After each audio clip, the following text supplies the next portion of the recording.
Hi guys, so welcome to part two of my low sodium diet.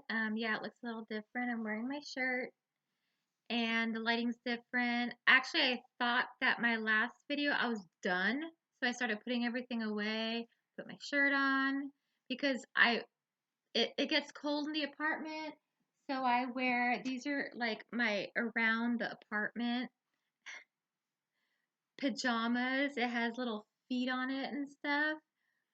And I was getting too hot, so I took that off and I put a t-shirt on. And then I watched because every time before I post, I watch to make sure everything's kosher. And it wasn't because there was a portion of it that was just like a lot of dead air time. And I'm like, I don't want to post that. So I decided to re record.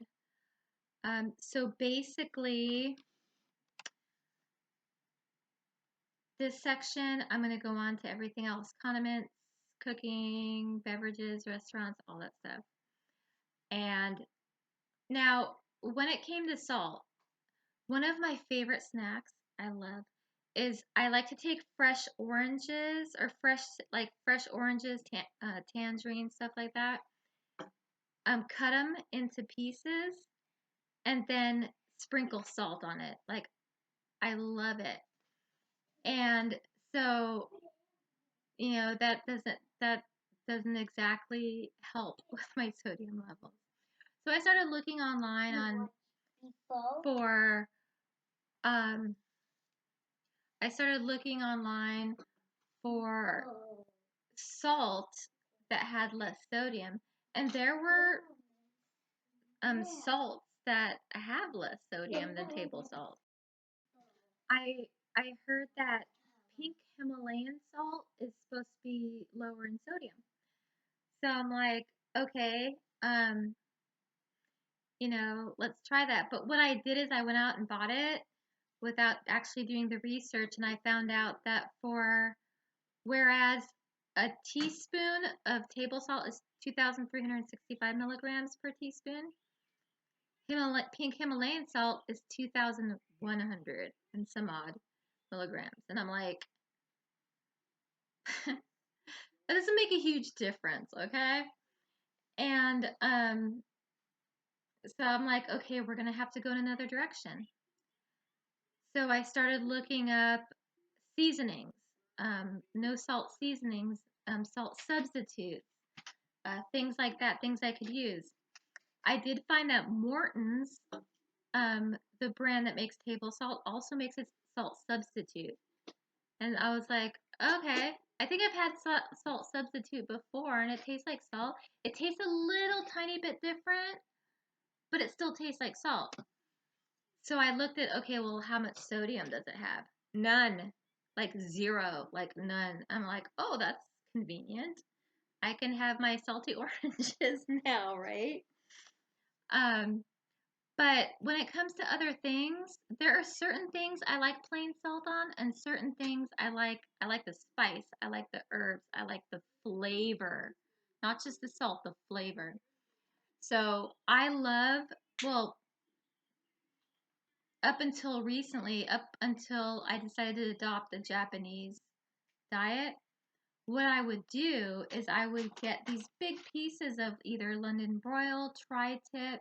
I would marinate them and season them and bake them. And basically, that's what my mom used to do is buy these big chunks of meat and broil them, like bake them. And we would use them for sandwiches. We would use them like my second stepdad used to make the tri-tip. This is when we were living in California, and he would leave it, let it rest on the chopping block, and just cut it into slices. And then he would have a platter, like a shallow bowl of Worcestershire sauce and soy sauce, and we would just dip it in there and eat it with like a piece of bread or something. Okay. So I used to do that as well. And then, I adopted more of a, you know, fish or or pescatarian chicken type diet. But I did buy this. Montreal steak seasoning. This is really good. It's like 90% spices, red pepper, black pepper, onion, garlic, everything you can think of. And then it has this little tiny bit of salt. So if you were to put some in your hand and taste it, like you would have that little ting of salt, but you would get that garlic and onion and spice, and it's so good. It's you could put it on anything, and it's really good. So that's a good condiment to use, and it's all about experimentation. Try different things. You know, you may find that you don't even like a lot of salt. What the salt is doing for you is adding the flavor that you can get from the spices and herbs. But, instead, you think that the only place you can get flavor is from salt.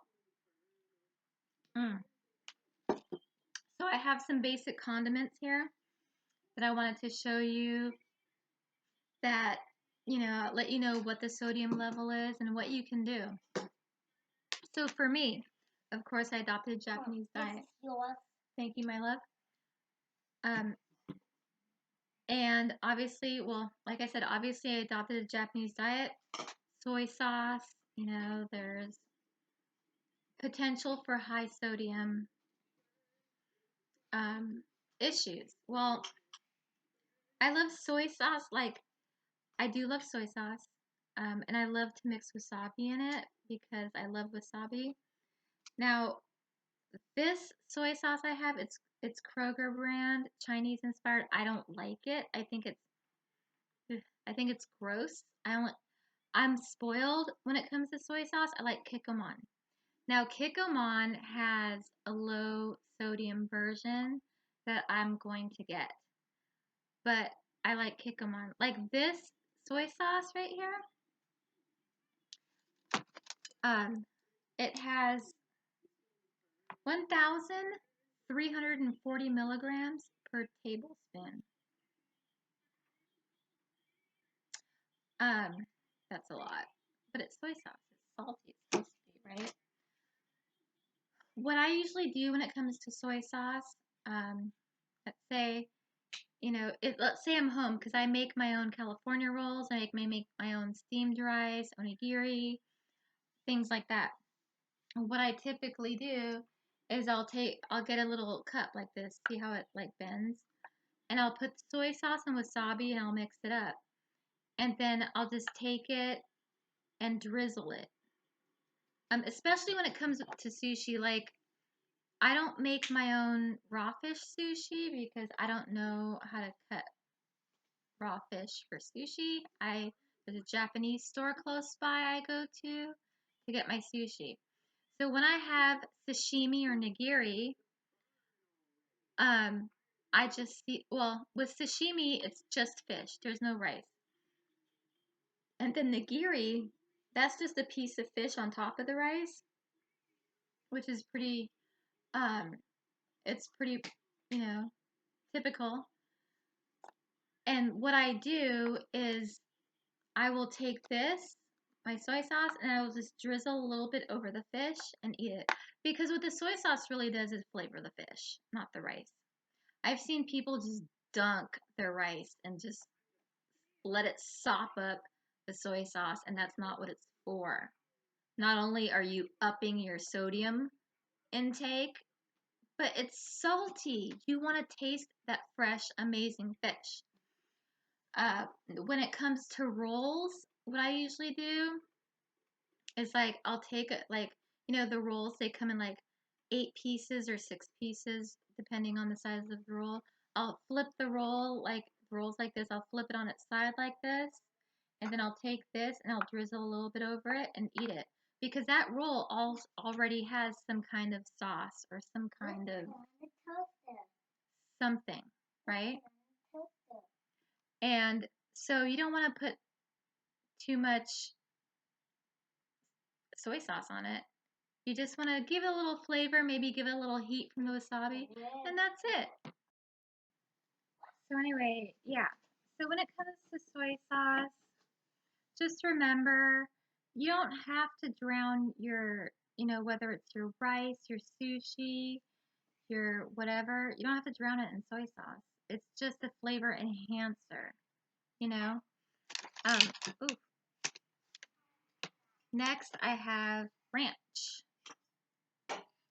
Ranch dressing is very hit or miss. I'm very picky about my ranch dressing. I don't really like store-bought ranch dressing because it's so vinegary.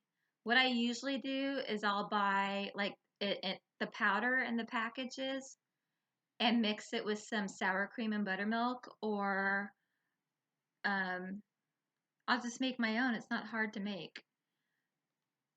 So, and I usually make it or make a dip out of it if I have onion rings, because that's usually the only thing I like with ranch is onion rings.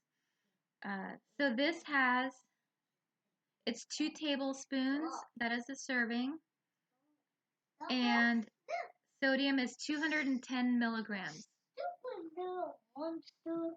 So basically 105 milligrams per tablespoon. Now, when it comes to dressing, what I usually do, whether I'm at home or I go to a restaurant, is I always, always, always put the dressing on the side. Because, and it's a little trick I learned somewhere. And what I do is I have my fork, it's a toothpick, but I have my fork and I'll go like this one time into the dressing, stab my salad, and eat it. Now, you will be surprised. If you do that with every bite of salad, you would be surprised how much dressing you have left. Because it'll look like you haven't even touched the dressing. That's how much you will have left. It's crazy. You're saving fat, you're saving sodium, you're saving whatever else is in there that's not good for you. Which is really funny because I used to be in a weight loss support group and I shared that with everybody because I thought it was a really neat thing. And the moderator actually, she didn't like me, I guess, because she was like, oh, you know, she just had nothing but negativity to say about my tip. Her tip for dressing was to pour the dressing all over the salad, mix it, and eat it. You're eating more dressing than you need when you do that. You don't need that much dressing, but I don't know what it was. I mean, I ended up leaving that support group because I went to a Japanese market. I had some cold udon noodles. I had a rice ball. It was really good. Of course, udon noodles, rice, stuff like that. High in carbs. So basically, she took the video I posted in the support group and made an example out of me. And not a good example, a bad example of what not to do. I was so offended. I was like, you know what? I love all of you, but apparently this moderator hates my guts, so I'm gone. Goodbye. That's rude. That's rude. You shouldn't do that. It's a support group for women. You don't go and shove somebody under the bus every second that you have to do that.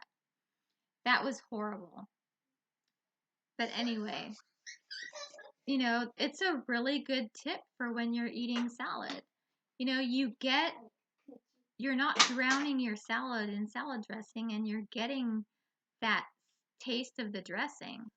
And it goes again with flavor, with taste. You want to taste it.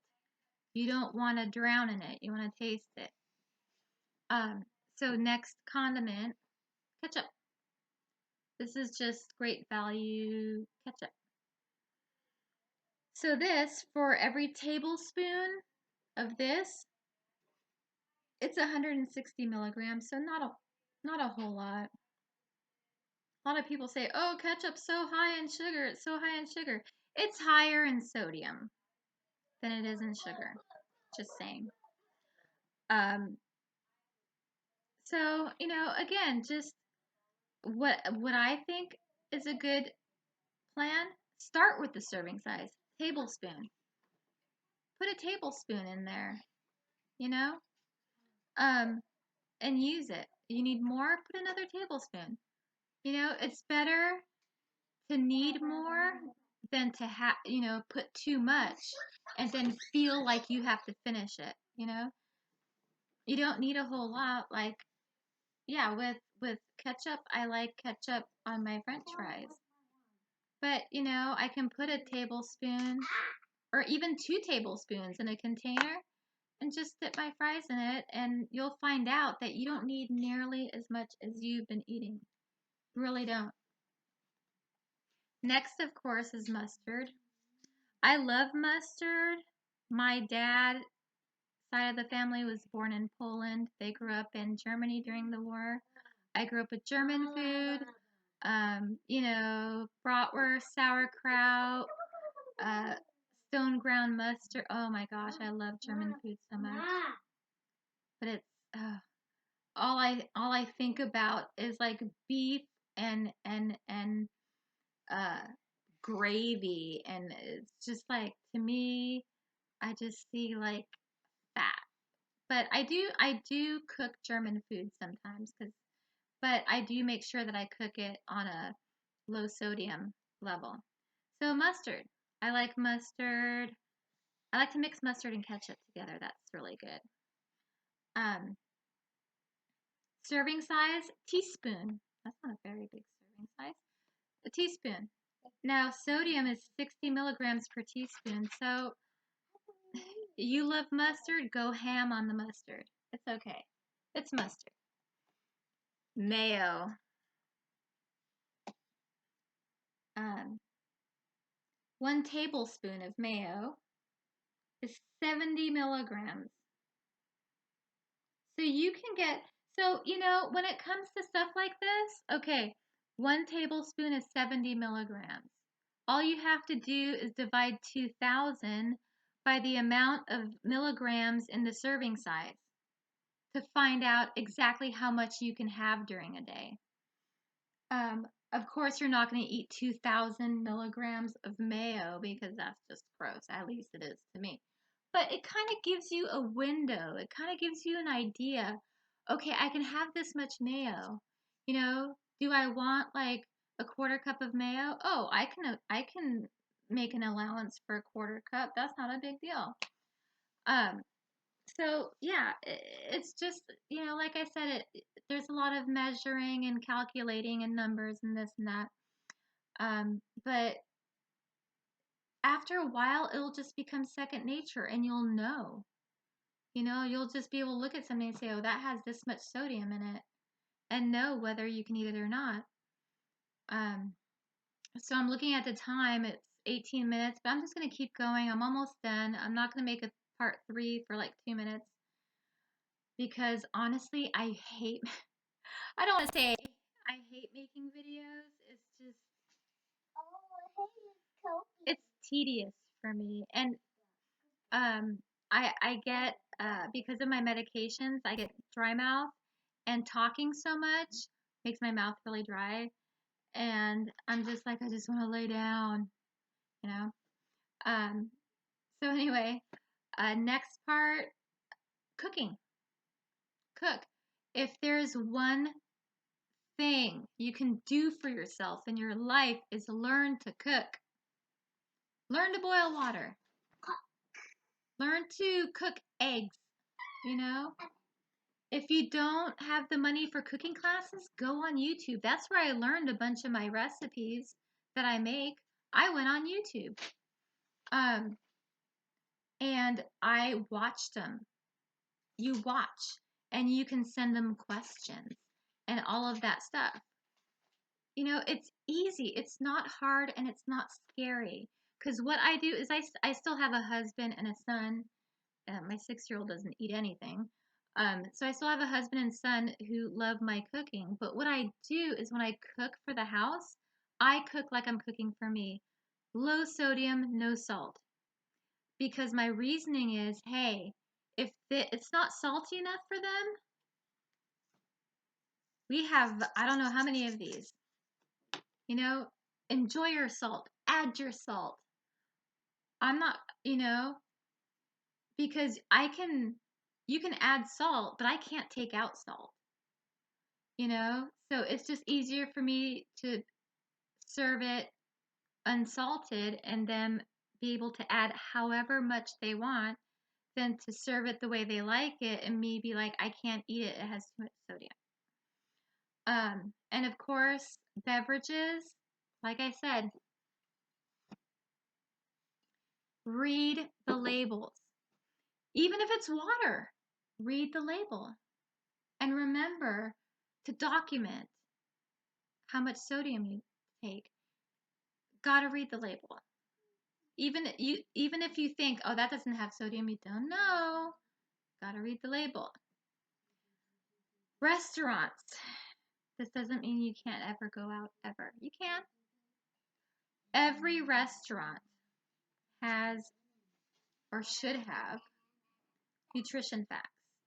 Nutrition facts, allergen facts.